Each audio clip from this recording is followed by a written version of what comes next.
কোনো সিনেমার দৃশ্য নয়, হোম অফ ক্রিকেটে এভাবেই ক্ষোভ প্রকাশ বিক্ষুব্ধ ক্রিকেট প্রেমীদের।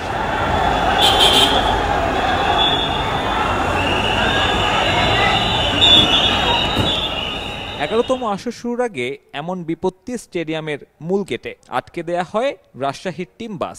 মেহেদী হাসান মিরাজের গাড়িও পড়ে বাধার মুখে।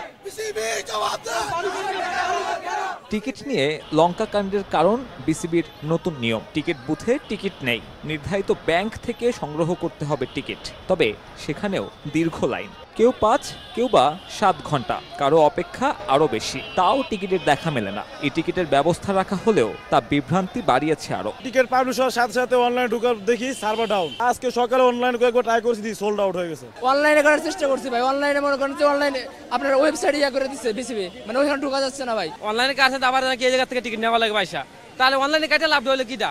সকাল 10টায় শুরুর কথা থাকলেও টিকিট বিক্রি শুরু হয়েছে 1.5 ঘন্টা পরে। এরপরেই হুট করে গায়েব 200 ও 300 টাকার টিকিট। অর্ধেক পাউডারে দ্বিগুণ উজ্জ্বলতা, নতুন রিন অ্যাডভান্সড অর্ধেক পাউডারে দ্বিগুণ উজ্জ্বলতা। 10টা আসছি, তারা বলছে 11টা দিবে, তাও 200 টাকার টিকিটটা নাই। তারা বলতেছে কালকে নাকি দিছে, অথচ কিন্তু আমরা কালকে পাই নাই। আমরা যে পরিমাণ কষ্ট করেছি, আমরা মানে স্বর্ণের হরিণ পেতে এত কষ্ট হয় না। 200 টাকা 300 টাকার টিকিট কোনো ধরনের টিকিট পাওয়া যাচ্ছে না। এখানে সর্বনিম্ন টিকিটের কথা বলতেছে 575 টাকা। এটা কেন? ব্ল্যাকাররা 200 টাকার টিকিট 1500 1400 করে বিক্রি করতেছে। 50% ছাত্র 575 টাকা দিয়ে কি ছাত্ররা টিকিট দেখার কোনো যুক্তি আছে?